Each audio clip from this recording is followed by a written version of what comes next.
El hilo, endurecido por un siglo de olvido y polvo, se resistió. No era el hilo de seda original del vestido, era algo más grueso, más torpe, una cicatriz. La joven restauradora, Ana Morales, contuvo la respiración, el olor a tela antigua y a tiempo encapsulado llenando sus pulmones. Llevaba 3 días trabajando en la pieza, un vestido de novia de seda color marfil, hallado en un baúl dañado por el terremoto en el coro alto de la parroquia de la Natividad en Tepoztlán. Estaba erróneamente catalogado como una prenda del siglo XIX, pero algo en su corte, en su modernidad oculta, le decía a Ana que la historia era otra. Y ahora, esta costura, una sutura burda en el forro interior, justo sobre el pecho, que no tenía ningún sentido estructural. Era un bolsillo secreto cosido con prisa y miedo. Con la punta de un bisturí de conservación, aplicó una presión mínima. El hilo finalmente cedió con un chasquido casi inaudible, un sonido que rompería 15 años de silencio. Con unas pinzas de precisión separó las telas y reveló lo que ocultaban. No era un relicario ni una joya, era papel. Un pequeño fajo de hojas dobladas sobre sí mismas una y otra vez hasta formar un cuadrado compacto, frágil y quebradizo como una hoja de otoño. Un sudor frío recorrió la espalda de Ana. Sabía que no estaba simplemente restaurando un objeto. Estaba a punto de profanar un secreto. Con un cuidado infinito extrajo el paquete. El papel crujió en protesta. Al desplegar la primera hoja, bajo la luz clínica de su lámpara de trabajo, vio la caligrafía, trazos finos, descoloridos por el tiempo, pero inconfundiblemente urgentes. Era una carta. El descubrimiento de Ana en el presente era el eco tardío de una tragedia que comenzó 15 años atrás. Para el hombre que se convertiría en el guardián de esa tragedia, Javier Montes, el hermano de la novia, la historia se contaría en noches de insomnio y preguntas sin respuesta. Durante 15 años buscaría a un fantasma. 15 años son 1475 días. Y sus noches, sobre todo sus noches. En cada una de ellas se haría las mismas preguntas. Un rosario de torturas que rezaba en la oscuridad. ¿Dónde estás? ¿Tienes frío? ¿Estás sufriendo? ¿Me perdonaste? Se convertiría en un experto en mapas, en un conocedor de morgues anónimas y de los pasillos laberínticos del Ministerio Público. Aprendería el lenguaje de la burocracia, la jerga de los policías cínicos y las mentiras de los informantes que venden falsas esperanzas por un puñado de billetes. Le dirían que las novias se arrepienten, que a veces huyen en busca de otra vida, que el amor es un monstruo impredecible, y él, con el tiempo, casi llegaría a creerles. En la soledad de esas noches interminables, llegaría a dudar de su propia hermana. Dudaría de su amor, de su cordura. La convertiría en su mente en una extraña, porque era más fácil vivir con la ira que con el dolor insoportable de la incertidumbre. Se convertiría en el guardián de una ausencia, el loco del pueblo que cada año empapelaba los postes con un rostro sonriente, que el sol y la lluvia se encargarían de borrar, hasta que su cara se convirtió en una mancha de papel descolorido. Durante 15 años buscaría la respuesta en los ojos de extraños, en los expedientes polvorientos, en el fondo de una botella de tequila. Nunca, ni en sus peores pesadillas, imaginaría que la respuesta no estaba perdida en el vasto y cruel mundo.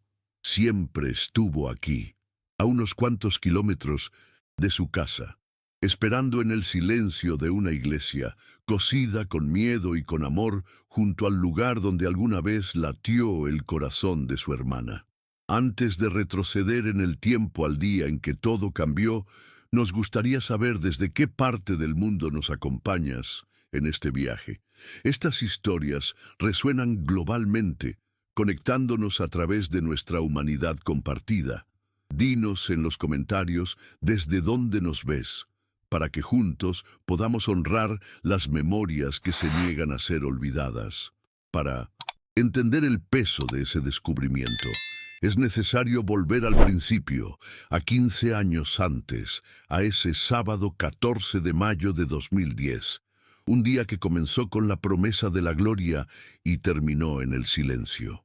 El sol aún no había escalado el Teposteco, pero la Casa de los Montes ya era un hervidero de actividad.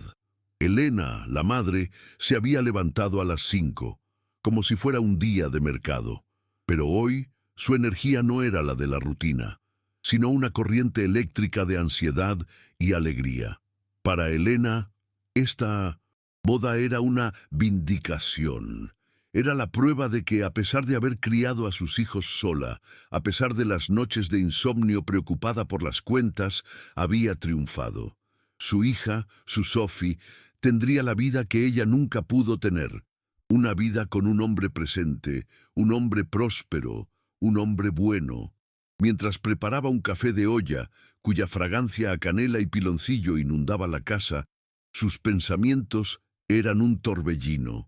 Recordaba a Sofía de niña, una pequeña de ojos enormes y serios, que prefería dibujar en un rincón a jugar con las otras niñas. Siempre había sido diferente, más sensible, más propensa a la melancolía, y ahora verla a punto de casarse, embarazada, con un futuro que parecía tan brillante, era para Elena como ver un milagro. Un milagro que, en el fondo de su corazón, temía que fuera demasiado bueno para ser verdad. El miedo era un compañero antiguo, una sombra que le susurraba que la felicidad era un visitante fugaz. Sacudió la cabeza, intentando espantar los malos presagios. Hoy no. Hoy era un día para la alegría. Javier llegó poco después de las 8, con una caja de cartón con tortas calientes de la esquina y un enorme ramo de girasoles para su madre. Encontró a Sofía en su antiguo cuarto, sentada en una silla frente al espejo, mientras una estilista del pueblo le tejía el cabello en un intrincado recogido. La habitación estaba llena de luz y del olor a laca. Sofía ya llevaba puesto el vestido, y al verla, a Javier se le cortó la respiración. Estaba pálida, pero su belleza era casi dolorosa, etérea. «Cuidado, que si te ven los ángeles se ponen celosos y te llevan», bromeó, dejando las tortas sobre la cama. Ella le sonrió a través del espejo. Era una sonrisa perfectamente ejecutada, pero no le llegó a los ojos. En sus ojos, Javier, si hubiera mirado con más atención, habría visto el reflejo de una noche en vela. «No digas tonterías. ¿Trajiste de lomo o de milanesa?» «Ambas. Para la novia, lo que pida». Se sentó en la cama, observando el ritual. Por fuera, todo era normalidad. Las risas de las primas que entraban y salían, el zumbido del secador de pelo, el olor a café. Pero había una corriente subterránea de tensión, una quietud en Sofía que no era serenidad, sino contención. Él lo atribuyó a los nervios. ¿Qué novia no estaba nerviosa? Lo que Javier no podía ver era el infierno que se libraba dentro de su hermana. Cada sonrisa era un esfuerzo titánico. Cada respuesta casual, una mentira ensayada.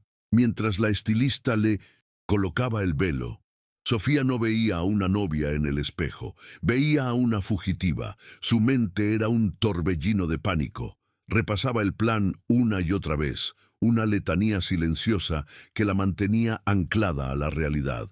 Sor Inés estará esperando en la puerta del convento a las 12:03. El cerrojo de la ventana, el ramo sobre la silla. No mires atrás. No pienses en mamá. No pienses en Javi. Solo corre. Corre por la vida de tu hijo. Su estómago era un nudo de ácido. 3 días antes, al descubrir la doble vida de Ricardo, su mundo se había derrumbado. Las últimas 72 horas habían sido una actuación magistral. Había reído en la cena de ensayo, había recibido regalos en su despedida de soltera, había hecho el amor con el hombre que la había traicionado, todo con una sonrisa en los labios y un grito mudo en el alma. Tenía que hacerlo por la vida que crecía en su interior. Miró a su hermano, tan feliz, tan orgulloso, tan ciego a la tormenta que estaba a punto de desatarse, y sintió una punzada de culpa tan aguda que casi la hizo vomitar. Lo estaba traicionando. Estaba a punto de destrozar su mundo para salvar el suyo. Perdóname, Javi, pensó. Algún día quizás lo entiendas. La llegada al atrio de la iglesia fue triunfal. Los invitados aplaudieron al ver a Sofía bajar del coche antiguo que Javier había alquilado. Ella sonreía, saludaba con la mano, interpretaba el papel de la novia radiante con una perfección que nadie cuestionó. El sol la cegaba. Los colores de los vestidos de las invitadas se mezclaban en un borrón impresionista. El sonido de los mariachis, las risas, los cohetes, todo le llegaba como un eco lejano. Estaba disociada, flotando por encima de su propio cuerpo, una actriz en la última escena de su vida anterior. A las 11:55 de la mañana en la sacristía, Javier fue el último en verla. Le dio un último abrazo, sintiendo la fragilidad de sus hombros. «Te veo en el altar», le dijo. «No lo dejes plantado, que se ve que el traje le costó caro». Ella rió, una risa suave que a Javier le sonó extraña, forzada, como el sonido de un cristal a punto de romperse. «Te quiero, Javi», le dijo ella, y sus ojos se aferraron a los de él por un instante que se le antojó eterno, un instante en el que, años después, juraría haber visto una súplica silenciosa, un adiós que en ese momento no supo comprender. Javier salió. Sofía se quedó sola en el silencio de piedra, escuchó sus pasos alejándose, contó hasta 10. Su corazón latía con una violencia que le sacudía todo el cuerpo. Miró su reflejo en el cristal oscuro de un viejo cuadro de la Virgen. La mujer que la miraba era una extraña, una impostora vestida de blanco. Escuchó los primeros acordes solemnes del órgano. Era ahora o nunca. Se movió con una rapidez que no creía poseer. Fue a la ventana ojival, una rendija vertical que daba a un barranco cubierto de maleza, y corrió el pesado cerrojo de hierro. El sonido metálico resonó en el cuarto. Luego fue a la silla donde había dejado su ramo y lo acomodó con cuidado, como si estuviera arreglando la escena de un crimen. Finalmente, se dirigió a una pequeña puerta de madera oscura, casi invisible en la pared del fondo, una puerta que comunicaba con las áreas privadas del convento contiguo. Sor Inés, la anciana monja de ojos vivaces que había sido su única confidente en los últimos 3 días de infierno, la esperaba al otro lado. Abrió la puerta, que no hizo ningún ruido, y se deslizó hacia la penumbra del claustro, dejando atrás su vestido, su nombre y toda su vida. A las 12:00 en punto, las pesadas puertas de la iglesia se abrieron. El pasillo, alfombrado de pétalos blancos, esperaba. Ricardo, en el altar, sonreía, la viva imagen del éxito y la felicidad. La congregación entera se puso de pie y se giró, pero el umbral estaba vacío. El órgano continuó tocando, pero la melodía de la marcha nupcial se fue transformando en una banda sonora de la confusión. Los segundos se convirtieron en plomo. La sonrisa de Ricardo se congeló, transformándose en una mueca de desconcierto. Los murmullos empezaron a serpentear por las bancas como una plaga. Elena, junto a Javier, se llevó una mano al pecho. «¿Dónde está?», susurró, su voz cargada de una repentina ansiedad. Javier sintió una punzada de hielo en el estómago. Una broma. Tenía que ser una broma de último minuto, o un ataque de nervios. Se disculpó y caminó a paso rápido por el costado del altar hacia la sacristía. Su corazón martillaba una pregunta sin palabras. Empujó la puerta. El cuarto estaba en perfecto orden, silencioso y fresco. Sobre una silla de madera de respaldo alto, como una ofrenda abandonada, yacía el ramo de nubes y gardenias de Sofía, su perfume llenando el aire de una dulzura insoportable. Y la ventana, cerrada y asegurada con el pesado cerrojo de hierro echado desde adentro. Javier lo tocó. Estaba frío y firme. No había señales de lucha, no había nota, no había nada. Solo el perfume de las flores y un silencio que gritaba. Sofía Montes se había desvanecido. En ese instante, para Javier, el mundo dejó de tener sentido. La lógica, la razón, las leyes de la física, todo se disolvió en la incredulidad absoluta de ese cuarto vacío y cerrado por dentro. El primer minuto después del descubrimiento fue un vacío, un lapso de tiempo en el que la mente de Javier se negó a procesar la información que sus ojos le estaban dando. Su primer impulso no fue gritar, sino buscar una explicación racional, una variable oculta en la ecuación del desastre. Recorrió las paredes de piedra con las palmas de las manos, esperando sentir el contorno de una puerta secreta, una juntura falsa, un mecanismo oculto como en las películas. No encontró nada. La piedra era sólida, fría, centenaria, indiferente a su pánico. Se arrodilló para mirar debajo de los pesados muebles de madera. Solo había polvo y oscuridad. La realidad lo golpeó entonces, no como una ola, sino como un golpe seco y brutal en el plexo solar que le robó el aire. Esto estaba sucediendo. Esto era real. Salió de la sacristía como un sonámbulo, sus piernas moviéndose por una voluntad ajena a la suya. Su rostro, pálido y descompuesto, fue la única señal que la primera fila de invitados necesitó para entender que la peor de las posibilidades se había materializado. Elena, su madre, se levantó de un salto, sus ojos dos pozos de pánico. ¿Dónde está? Javier, por el amor de Dios, ¿dónde está Sofía? Antes de que pudiera responder, Ricardo, el novio, llegó a su lado. Su rostro una máscara de confusión. Javi, ¿qué pasa? ¿Se siente mal? Javier lo miró y por primera vez vio al hombre no como su amigo, sino como una pieza en un rompecabezas incomprensible. ¿Dónde está? Repitió la pregunta de su madre, su voz un graznido ronco que no reconoció como propio. El caos que siguió fue una implosión. La noticia se esparció por la iglesia no con un grito, sino con un susurro sibilante que viajó de banca en banca. No está. La novia no está. La solemnidad se hizo añicos. Los invitados se levantaron, sus rostros una mezcla de preocupación genuina y una curiosidad morbosa.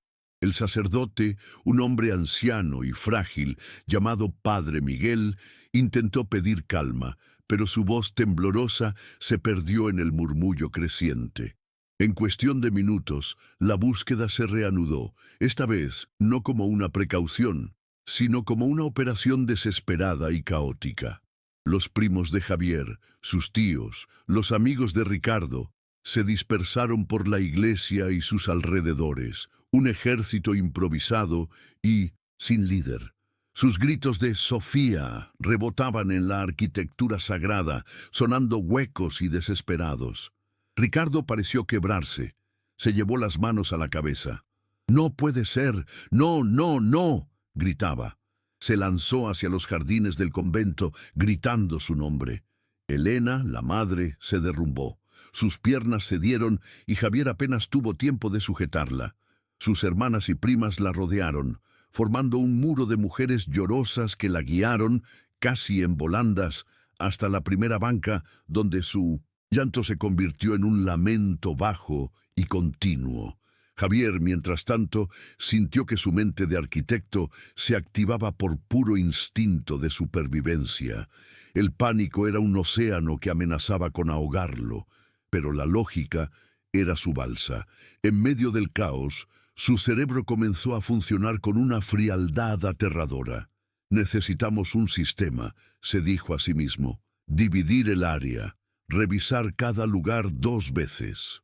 A la 1:30 de la tarde, después de casi 1 hora de búsqueda infructuosa, la negación se hizo insostenible. Fue entonces cuando Javier, con el teléfono temblando en su mano, hizo la llamada que invitaría al mundo exterior a su pesadilla. Marcó el número de la policía municipal. A las 4 de la tarde llegó el comandante Armando Gutiérrez. Llegó sin prisa, en un Sentra gris sin insignias, vestido de civil. Lo acompañaban 2 agentes de la policía judicial. La llegada de Gutiérrez impuso un nuevo tipo de silencio, uno más frío y calculador. Ignoró a la multitud y se dirigió directamente a Javier. «Javier Montes, ¿verdad?», dijo sin extender la mano. «Sí, mi hermana, Sofía». «Lo sé», lo interrumpió Gutiérrez. «Lléveme al último lugar donde la vio». Javier lo guió a la sacristía. Gutiérrez observó la escena con una calma profesional. Se detuvo frente a la ventana. «¿El cerrojo?», preguntó. «Estaba echado desde adentro». «Yo mismo lo comprobé», dijo Javier. «¿Seguro?». «Completamente seguro». Gutiérrez asintió lentamente. «¿Y de la puerta que da al convento?», insistió, señalando la pequeña puerta de madera que Sofía había usado para escapar. Javier se quedó helado. «Esa puerta, no sé si se usa. Debe llevar años cerrada». Gutiérrez se acercó y la examinó. Estaba firme. «Interesante», murmuró. Luego, su mirada se posó en Javier. «Señor Montes, necesito que me diga la verdad. Su hermana y su prometido, Ricardo, ¿tenían problemas? ¿De dinero? ¿De celos? ¿Drogas?». «No, se amaban. Estaban felices. Iban a tener un bebé». La mención del embarazo pareció despertar el interés del comandante. «¿Ah, sí? ¿Estaba embarazada? ¿De cuánto tiempo?». «3 meses». ¿Y el novio estaba contento con eso? A veces un bebé a los hombres nos cambia los planes». «Estaba feliz», espetó Javier. «Él quería formar una familia más que nadie». «Claro», dijo Gutiérrez, su tono lleno de un escepticismo insultante. «Señor Montes, llevo 20 años en esto. La gente desaparece por 2 razones, dinero o amor, o la falta de ellos. Dígame, ¿su hermana tenía algún amigo especial?». «No, ella era muy reservada». «Reservada, ya. Bueno, señor Montes, gracias por su tiempo. Mis agentes hablarán con usted más tarde». Se giró y salió, dejando a Javier con una sensación de náusea y la certeza de que la policía no estaba allí para encontrar a Sofía, sino para encontrar un culpable. La primera noche fue un velorio sin cuerpo. La casa de los Montes se llenó de familiares y amigos que llegaban a dar el pésame. Javier no durmió. Se sentó en la cocina con una libreta y un lápiz, dibujando un plano de la iglesia, anotando una línea de tiempo. 5 minutos. Todo había sucedido en 5 minutos. Al día siguiente, la noticia explotó en la prensa. La tragedia privada se convirtió en chisme público. El lunes, Javier se enfrentó por primera vez al laberinto del Ministerio Público, un lugar gris que olía a desesperanza. Se dio cuenta de que para el sistema, Sofía no era una persona, era un número de expediente. Desmor, 2010-514. Esa primera semana sentó las bases de lo que serían los siguientes 15 años. La inacción de la policía, la crueldad de la especulación pública, la parálisis del dolor familiar y la creciente y solitaria obsesión de Javier. Comprendió que si quería encontrar a su hermana, no podía confiar en nadie. La búsqueda de Sofía Montes no sería una investigación policial, sería una cruzada personal. El final de la investigación oficial no fue un evento, sino un lento desvanecimiento. No hubo una llamada final, ni un informe concluyente entregado en mano. Simplemente el teléfono dejó de sonar. Las visitas de Javier al Ministerio Público se volvieron cada vez más inútiles, sus preguntas respondidas con encogimientos de hombros y promesas vacías. Hasta que un día, un guardia en la entrada, conociendo ya su rostro, le dijo con una pizca de lástima: «Ya no venga, jefe, no hay nada nuevo. Si hay algo, le llamamos». Esa fue la esquela de defunción de la esperanza institucional. Javier se encontró solo en un océano de silencio, Y fue en ese silencio que otras voces, más antiguas y desesperadas, comenzaron a susurrar. La voz principal era la de su madre, Elena. El dolor la había transformado. La mujer fuerte y pragmática que había criado a 2 hijos sola se había marchitado, convirtiéndose en una criatura de fe frágil y superstición. Su mundo se había reducido al perímetro de la casa y la iglesia. Pasaba los días rezando, encendiendo veladoras ante una foto de Sofía que había colocado en un pequeño altar en la sala. El altar crecía día a día, acumulando no solo imágenes de santos y vírgenes, sino también ofrendas extrañas, un vaso de agua para que no tuviera sed, un pedazo de pan para que no tuviera hambre. Para Javier, que pasaba sus noches analizando mapas y reportes policiales en su cuarto de guerra en el piso de arriba, el altar de Elena era un recordatorio constante de la distancia que se había abierto entre ellos. Eran 2 náufragos en la misma balsa, muriendo de formas diferentes. Él de 1900 rabia, ella de una esperanza que a él le parecía una forma de locura. La idea de Catemaco surgió una tarde gris, casi un año después de la desaparición. Una prima de un pueblo de Veracruz había llamado a Elena contándole maravillas de un hombre, un brujo o vidente llamado Don Lucio, que tenía el don de encontrar a los perdidos. Él ve más allá de lo visible, le dijo la prima por teléfono, su voz llena de un fervor místico. Ha ayudado a mucha gente. Tienen que ir. Para Elena, esas palabras no fueron una sugerencia, sino una revelación, un camino enviado por la providencia. Esa noche abordó a Javier en la cocina. Él estaba calentando un café rancio por tercera vez, sus ojos rojos por la falta de sueño. «Javier, tenemos que ir a Veracruz», dijo ella, su voz inusualmente firme. Él la miró sin comprender. Sobre la estufa con un golpe seco. ¿Para qué? Una risa amarga, carente de humor, escapó de sus labios. En Catemaco, un vidente. Tu prima dice que puede ayudarnos, mamá, que puede ver ahora dónde vamos a recurrir a la charlatanería. Javier dejó la taza. ¿Qué sigue? ¿Leer las hojas de té? ¿Pagarle a un tipo para que nos diga que ve a Sofía en una bola de cristal? La cara de Elena se contrajo de dolor. No te burles, Javier. La fe es lo único que nos queda. Eso no es fe, mamá. Eso es desesperación. Es pagarle a estafadores para que se aprovechen de nuestro dolor. Con los extorsionadores, ¿no aprendimos nada? La rabia en su voz era cáustica, una defensa contra la locura que sentía que amenazaba con engullir a su familia. ¿Y qué nos queda, Javier?, replicó ella, y por primera vez en meses, las lágrimas que corrían por sus mejillas eran de furia, no de tristeza. Dime, ¿qué nos queda? Tus mapas, tus hilos de colores, tus noches en vela, han traído a Sofía de vuelta. No, la policía se rindió. El investigador que contrataste nos robó. Estamos solos. Si hay una mínima posibilidad, una entre 1.000.000, de que ese hombre sepa algo, yo la voy a tomar. Y si no quieres venir conmigo, iré sola. La amenaza lo desarmó.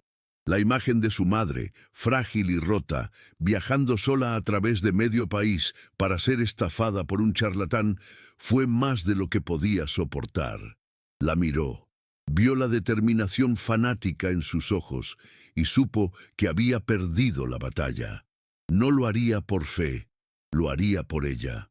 Por el último vestigio de amor y deber que lo ataba a la mujer que se había convertido en una extraña. «Está bien», dijo, su voz un susurro de derrota. «Yo te llevo, pero que conste que esto es una locura». Elena asintió, las lágrimas ahora de gratitud. «Gracias, mi hijo. Ya verás. Dios nos va a hablar a través de ese hombre». Javier no respondió. Se sirvió el café amargo y se lo bebió de un trago, deseando que pudiera quemarle el nudo de desesperación y autodesprecio que sentía en la garganta.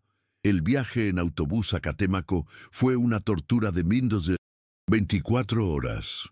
Salieron de la terminal de Cuernavaca en un autobús de segunda clase que olía a diésel y a desinfectante barato. El paisaje de Morelos, con sus valles verdes y sus bugambillas, fue dando paso lentamente a las llanuras áridas y luego a la exuberancia húmeda y sofocante de Veracruz. Javier pasó la mayor parte del viaje con la frente pegada a la ventana sucia, observando el México que pasaba, pueblos polvorientos, niños jugando con llantas, perros flacos durmiendo al sol, puestos de fruta al borde de la carretera. Cada rostro que veía era una historia que nunca conocería, cada uno con sus propias penas y alegrías. Se sentía desconectado de todo, un espectador de un mundo que seguía girando mientras el suyo se había detenido. Su madre, a su lado, rezaba el rosario en un susurro incesante, sus labios moviéndose sin sonido, sus dedos pasando por las cuentas de madera. No hablaron mucho.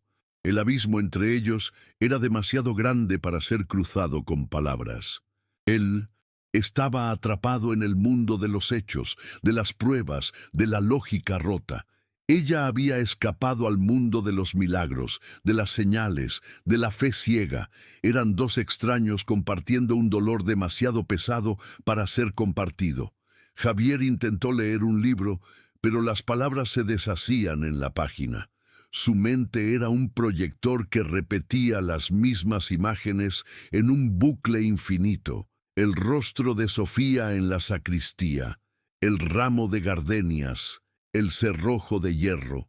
Se preguntaba qué estaría haciendo su hermana en ese preciso instante. La pregunta era una forma de autoflagelación, porque cualquier respuesta que imaginaba era peor que la anterior. Llegaron a Catemaco al amanecer. El aire era tan húmedo que se podía masticar. El olor del lago, una mezcla de agua dulce, pescado y vegetación en descomposición, lo impregnaba todo. La ciudad era un lugar surrealista, un Disneylandia del esoterismo. Los puestos del mercado no solo vendían frutas y verduras, sino también velas de colores, para todo propósito, hierbas para amarres, jabones para la buena suerte, estatuillas de la Santa Muerte junto a crucifijos. Los chamanes y brujos tenían sus consultorios en cada esquina, con letreros pintados a mano que prometían curar el mal de ojo, atraer la fortuna y resolver el mal de amores. Los turistas, en su mayoría mexicanos, caminaban con una mezcla de fascinación y nerviosismo. Para Javier, el lugar era la materialización de una pesadilla, un monumento a la credulidad humana. Encontraron a don Lucio no en el bullicioso centro, sino en una pequeña casa a orillas de la laguna, alejada del circuito turístico. La casa estaba rodeada de un jardín salvaje donde crecían plantas de hojas enormes y flores de colores extraños. El interior era oscuro y fresco, las paredes cubiertas de un sinfín de objetos, máscaras de madera, crucifijos, calendarios aztecas, fotos antiguas, manojos de hierbas secas colgando del techo. El olor era abrumador, una mezcla de copal, tabaco, cera de vela y tierra húmeda. Don Lucio era un hombre mayor, de piel oscura y arrugada como el tabaco, y unos ojos negros y brillantes que parecían saber más de lo que decían. Los recibió con una cortesía grave, sin sonrisas. La consulta tuvo lugar en un cuarto trasero, iluminado solo por la luz de varias veladoras. Los hizo sentarse en dos sillas de madera frente a una pequeña mesa cubierta con un paño de terciopelo morado. Don Lucio se sentó frente a ellos, sacó una baraja de tarot gastada y comenzó a barajarla con manos sorprendentemente ágiles. El dolor los trajo aquí, dijo. Su voz era un susurro grave, casi un ronroneo. Una pérdida, una ausencia que es como un hueco en el alma. Elena asintió, sus ojos fijos en el rostro del hombre. Javier permaneció en silencio, sus brazos cruzados, su cuerpo una fortaleza de escepticismo. Don Lucio extendió las cartas sobre la mesa. La muerte, la torre, el colgado. Veo una gran traición, dijo, señalando una carta. Ella no se fue por su voluntad, que lo rompió todo, pero tampoco se la llevaron a la fuerza. Huyó, Huyó de una oscuridad que la iba a devorar. Elena ahogó un sollozo. Javier sintió una punzada de interés a pesar de sí mismo. La palabra traición resonó con la duda que él mismo había sentido. ¿Pero dónde está?, preguntó Elena, su voz un hilo. ¿Está viva? Don Lucio no respondió. Dejó las cartas, tomó un huevo de gallina y comenzó a pasarlo por el cuerpo de Elena, susurrando palabras ininteligibles. Rompió el huevo en un vaso de agua, observó las formas que la yema y la clara creaban en el agua. El velo es de agua, no de tierra, repitió como si citara un texto antiguo. El agua la esconde, el agua la protege. Encendió un puro grueso y sopló el humo sobre el vaso y luego en dirección a Javier, que se apartó con disgusto. El humo llenó la habitación, espeso y aromático. Don Lucio cerró los ojos, su rostro contraído en una máscara de concentración. «La veo», susurró. «Veo a una mujer. Está en el sur, lejos, cerca de un río grande, un río que canta con voz de barro. No está sola. Una mujer vieja, una guardiana, la cuida, pero está atrapada. Hay un hombre oscuro, una sombra de su pasado que le impide volver. Ella sufre en silencio, reza por ustedes, pero no puede volver, no todavía». Se quedó en silencio por un largo rato.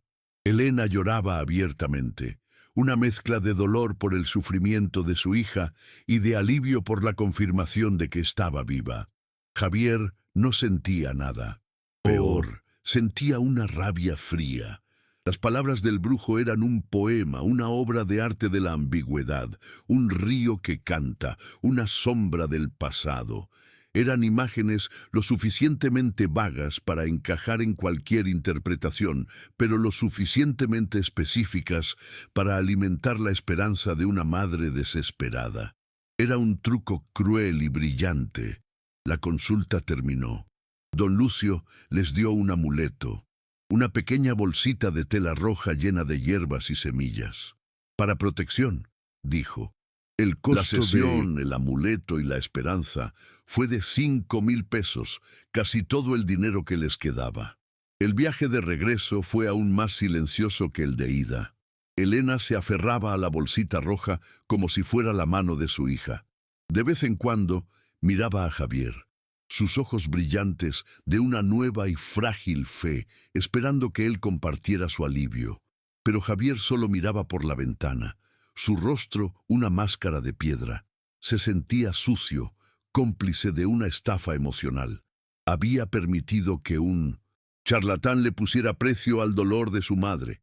Y lo peor de todo, una parte diminuta y vergonzosa de sí mismo, una parte que odiaba, se aferraba a las palabras del brujo. ¿Y si es verdad? ¿Y si hay un río que canta?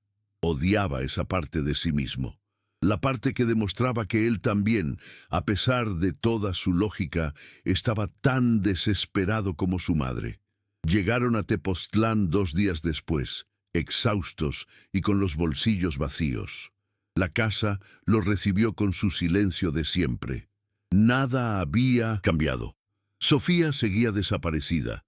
Elena fue directamente al altar de la sala y colocó la bolsita roja junto a la foto de su hija. Javier subió a su cuarto.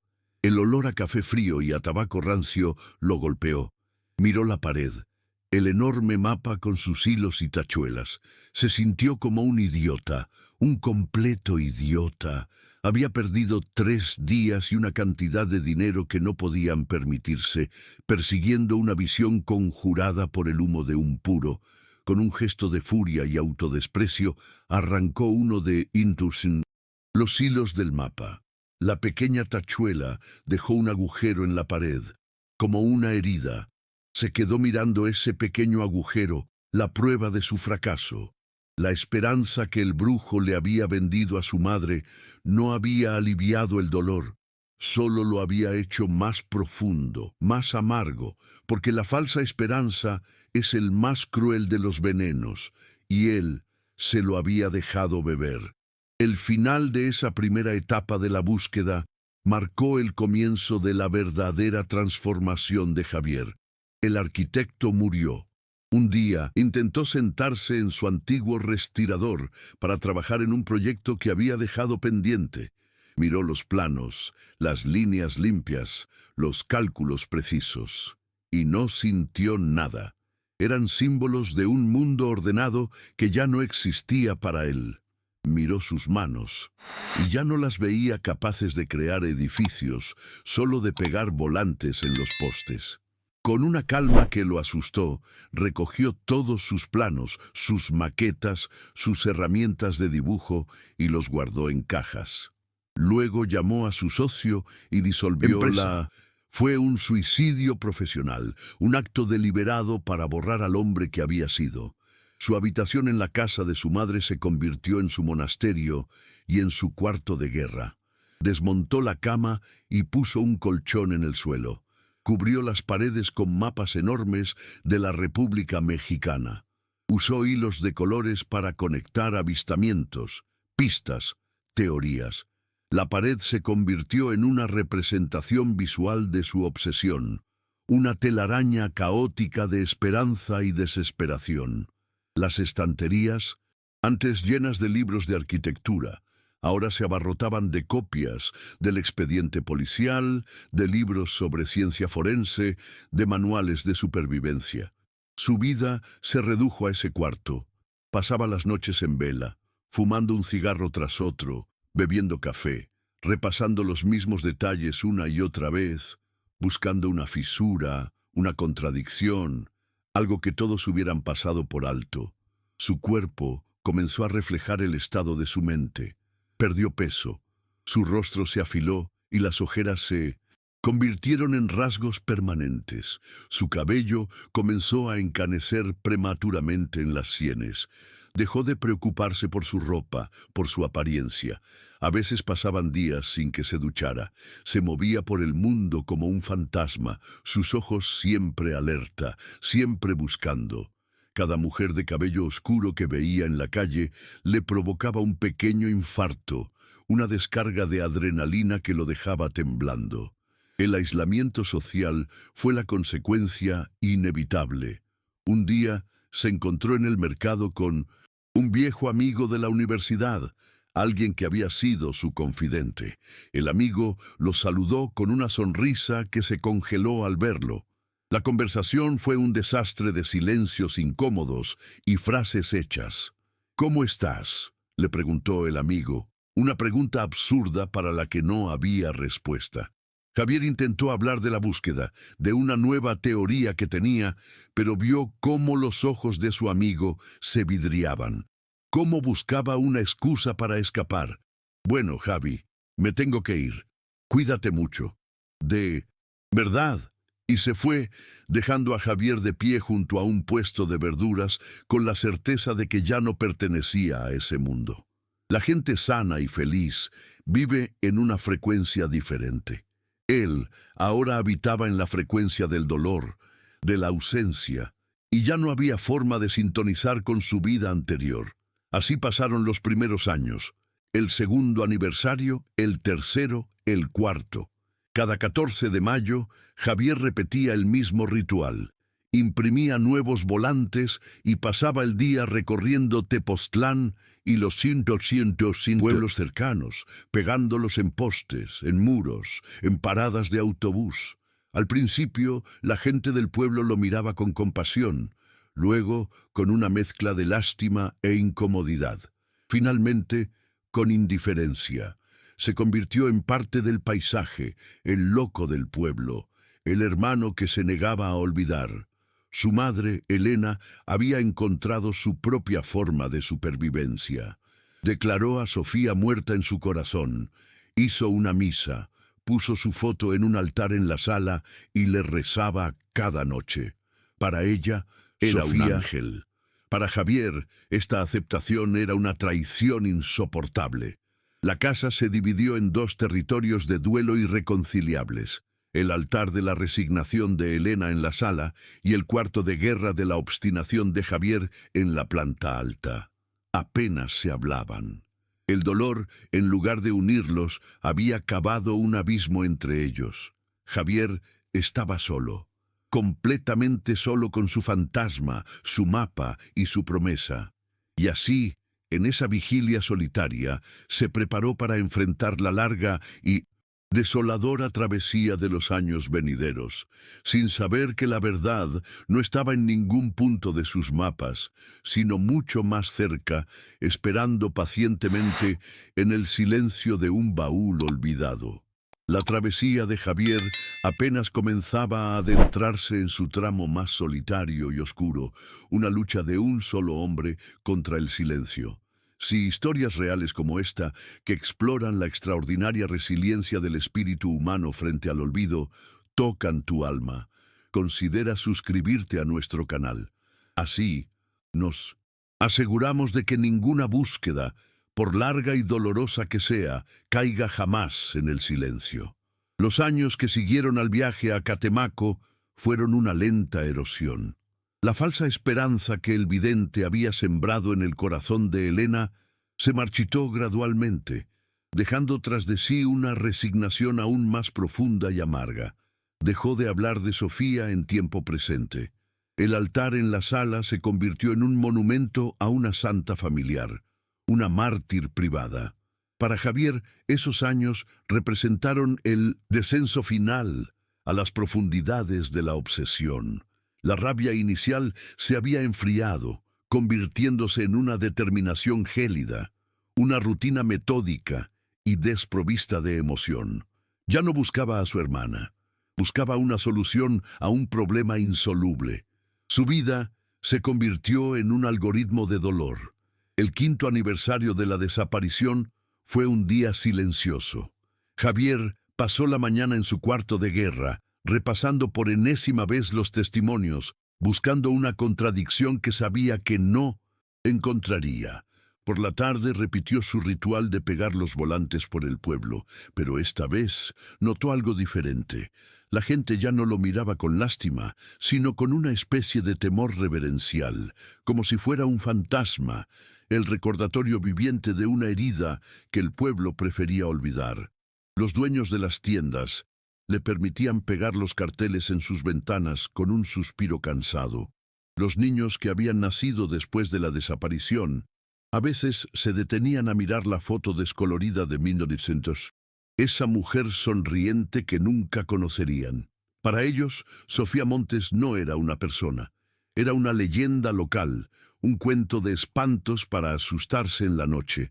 Los años se sucedieron, marcados no por celebraciones, sino por el lento desvanecer de la tinta en los carteles. El 8º año. El 10º. En el 10º aniversario, Javier organizó una pequeña misa en la parroquia. Apenas asistieron una docena de personas, la mayoría parientes lejanos. El pueblo había seguido adelante. Había nuevas bodas, nuevos bautizos, nuevas tragedias. La ausencia de Sofía se había convertido en una cicatriz vieja y pálida en la piel de la comunidad. Javier se dio cuenta de que se había convertido en el único guardián de una memoria que a nadie más le importaba. Esa noche, por primera vez, consideró rendirse. Se sentó en su cuarto, rodeado de sus mapas y sus fantasmas, y sintió el peso aplastante de una década de fracasos. ¿Y si su madre tenía razón? ¿Y si tenía que dejarla ir, declararla muerta en su corazón para poder seguir viviendo? Pero al mirar la foto de su hermana, la de su graduación, con sus ojos llenos de sueños, supo que no podía. Rendirse sería matarla por segunda vez. Así llegó el 15º año. Javier tenía 46 años. El arquitecto brillante que había sido era un recuerdo borroso. Ahora era un hombre que vivía de trabajos esporádicos de mantenimiento, lo suficiente para comprar café, cigarros y para pagar la impresora que cada mayo escupía una nueva remesa de volantes. Era un fantasma, un hombre atrapado en el ámbar de un solo día. La casa de los Montes era un santuario del silencio, habitada por una madre resignada y un hijo obsesionado. Y entonces, una tarde de octubre, el teléfono sonó. No era un número conocido. Javier contestó con su laconismo habitual. «Bueno, ¿hablo con el señor Javier Montes?» dijo una voz de mujer, joven y algo nerviosa. Soy yo. ¿Quién habla? Mi nombre es Ana Morales. Soy restauradora de textiles en el INAH.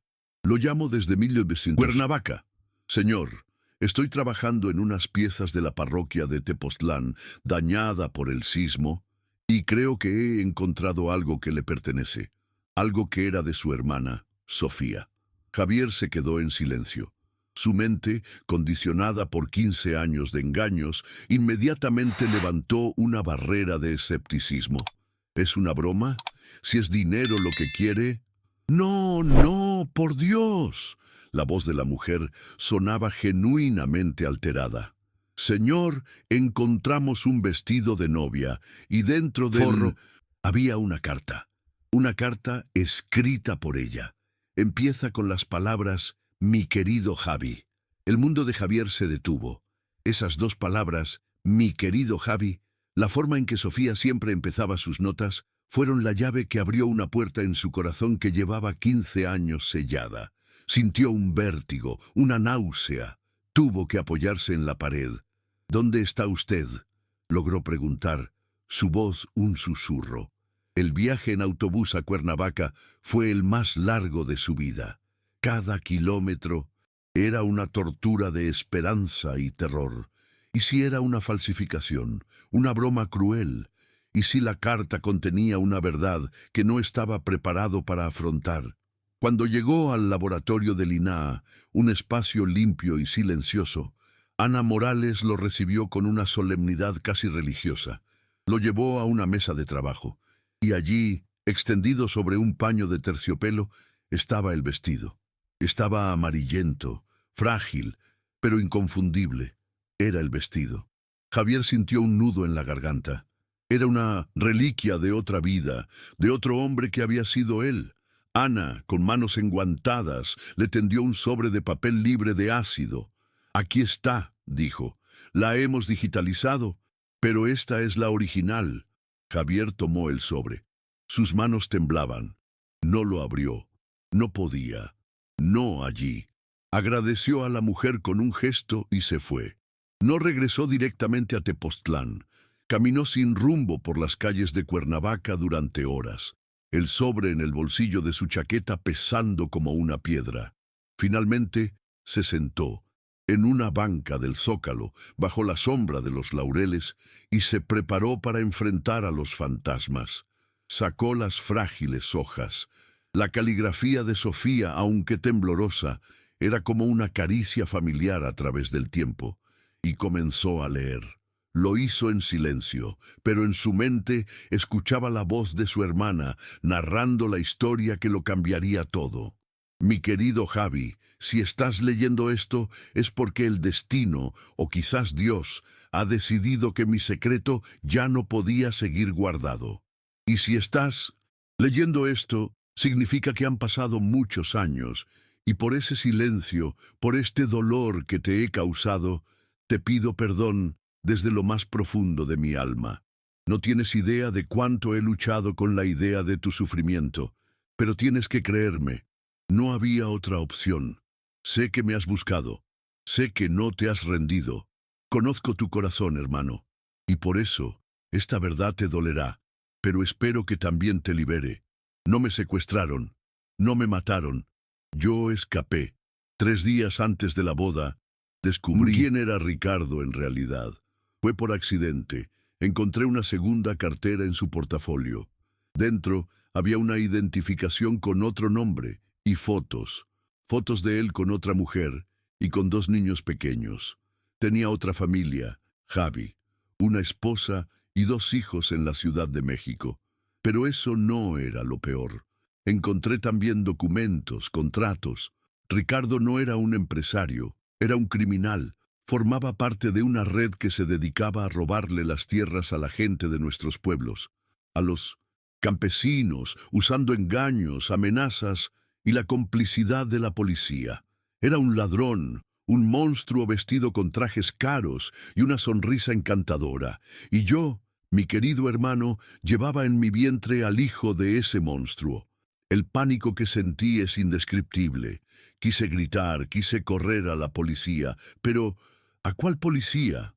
Los documentos mencionaban nombres de comandantes. Comprendí que estábamos solos. Exponerlo no solo me ponía en peligro a mí, sino a ti, a mamá, a nuestro bebé. Me matarían, o peor, nos harían la vida un infierno. Comprendí que no podía luchar contra él, solo podía huir. Huir para proteger la única vida que ahora me importaba de verdad, la de mi hijo. Fui a ver a Sor Inés en el convento. Ella me conocía desde niña. Le conté todo. Y esa mujer, esa santa, me salvó la vida. Juntas planeamos mi desaparición. Fue ella quien me escondió en el convento esa mañana. Fue ella quien me ayudó a subir a un autobús por la noche, con un poco de dinero y ropa sencilla. Me fui al sur, a perderme, a desaparecer para poder vivir. Cosí esta carta en el vestido como un acto de fe, la única prueba de mi historia, un mensaje en una botella de seda, esperando que algún día tú la encontraras y entendieras. Perdóname, Javi. Por favor, perdóname por este silencio. Te juro que intentaré contactarte en cuanto esté a salvo, en cuanto mi hijo y yo estemos seguros. No pasará un día sin que piense en ti y en mamá. Nunca dejes de quererme.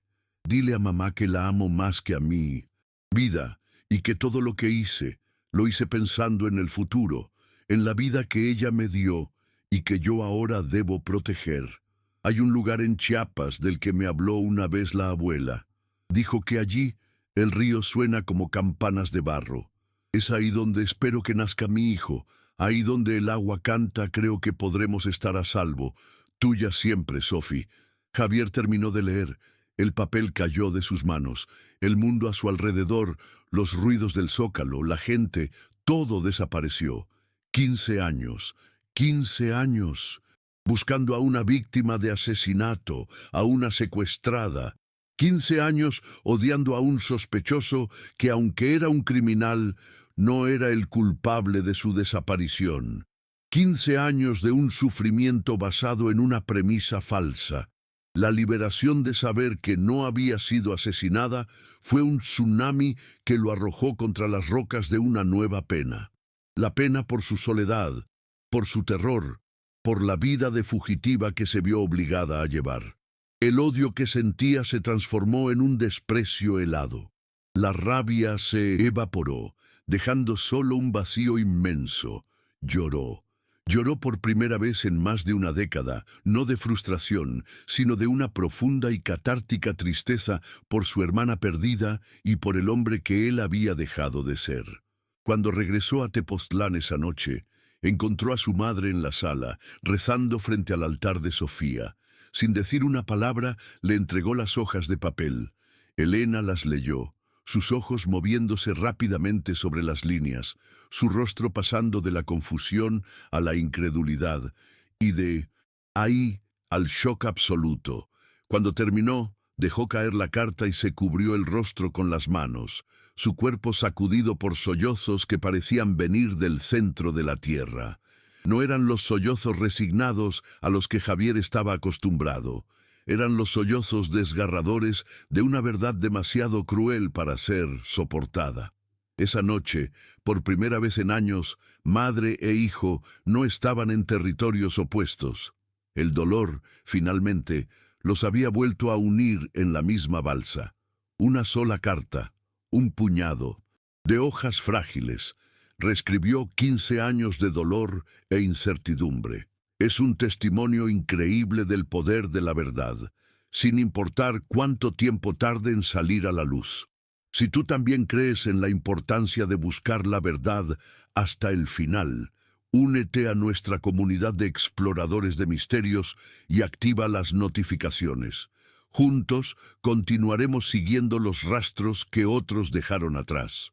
A la mañana siguiente, Javier desmontó el cuarto de guerra. Quitó los mapas, los hilos, las notas. Guardó todo en una caja. La obsesión había muerto.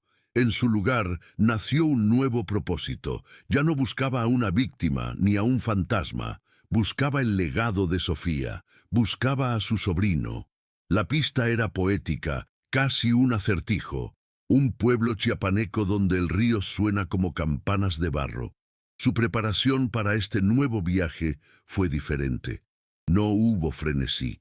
Fue metódica, serena. Empacó una pequeña maleta, la foto de Sofía y la carta, ahora guardada como una reliquia sagrada. Se despidió no con la tensión de siempre, sino con un abrazo lleno de una nueva y compartida comprensión. El viaje a Chiapas fue una peregrinación. El paisaje verde y exuberante, la humedad, los rostros de la gente, todo le parecía nuevo, visto a través de unos ojos diferentes. No buscaba el peligro ni la oscuridad, buscaba un sonido. Durante semanas viajó por los pueblos a orillas de los grandes ríos, el Usumacinta, el Jataté, hablando con la gente, con los ancianos, preguntando por el río que cantaba. Muchos lo miraron con extrañeza, pero finalmente, en una pequeña comunidad a orillas del río Jataté, encontró a una anciana partera, una mujer tzeltal, de piel curtida y ojos sabios, llamada Nacabé. Cuando Javier le mostró la foto de Sofía y le contó la historia, los ojos de la mujer se llenaron de reconocimiento y tristeza. Recordaba perfectamente a la joven triste que se hacía llamar Elena, que había llegado sola al pueblo hacía casi 15 años. Le contó que había vivido en una pequeña cabaña, que se ganaba la vida ayudando a las mujeres con sus bordados, que a menudo se sentaba a la orilla del río, simplemente escuchando el agua chocar con las piedras de arcilla del lecho, el sonido que sonaba como campanas de barro. Le contó que había ayudado a Sofía a dar a luz a un niño sano y fuerte, pero la historia no tuvo un final feliz. Unas semanas después del parto, Sofía contrajo una fiebre, una infección que en la ciudad se habría curado con antibióticos, pero que en la selva fue una sentencia de muerte. Murió en silencio una noche, aferrada a su bebé. La comunidad que la había acogido la enterró en su pequeño cementerio, en una tumba sin nombre, marcada solo con una cruz de madera. Y el niño, al que Sofía había llamado Ángel, fue criado por la propia Nacabé como si fuera su nieto. Javier encontró la tumba sin nombre y lloró por la hermana que nunca pudo salvar. Pero sus lágrimas no eran solo de dolor, eran también de gratitud, porque la historia de Sofía no había terminado esa noche de fiebre, había continuado. Nacabé lo llevó a conocer a Ángel. En un claro cerca del río, un joven de 14 años, alto y delgado, trabajaba la madera con una concentración que le recordó dolorosamente a Sofía inclinada sobre su mesa de plata. Cuando el muchacho levantó la vista, Javier sintió que el aire le faltaba. Tenía el cabello oscuro y la piel bronceada de la gente del río, pero sus ojos eran los de Sofía, la misma mirada profunda, la misma melancolía serena, la misma alma vieja. En los ojos de ese niño, Javier vio el final de su búsqueda y el comienzo de su verdadero propósito. 2 años después, el taller de Tepoztlán ha renacido. Lleva el nombre de Sofía Montes. Es un centro cultural y una escuela de artesanías. Es un lugar lleno de luz, de risas de jóvenes aprendices, un lugar de creación, no de duelo. Ángel, ahora un joven de 16 años, se ha mudado con su tío. Ha encontrado en Tepoztlán las raíces que no sabía que tenía. Con una habilidad innata, casi como un recuerdo genético, trabaja la plata. Y a menudo, mientras trabaja, sin darse cuenta, tararea en voz baja una melodía suave y nostálgica que parece brotar de su propia sangre, el viejo bolero que su madre solía cantar.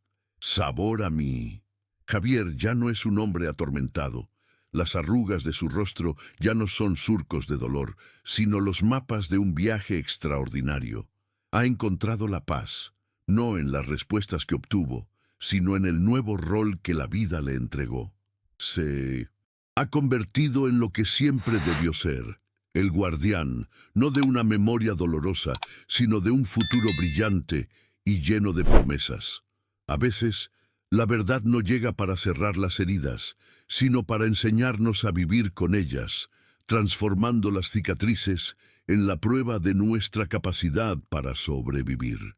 El amor más fuerte no es el que se jura ante un altar, sino el que sobrevive al silencio, a la distancia y al olvido, esperando pacientemente a ser descubierto en el último lugar donde se nos ocurriría buscar.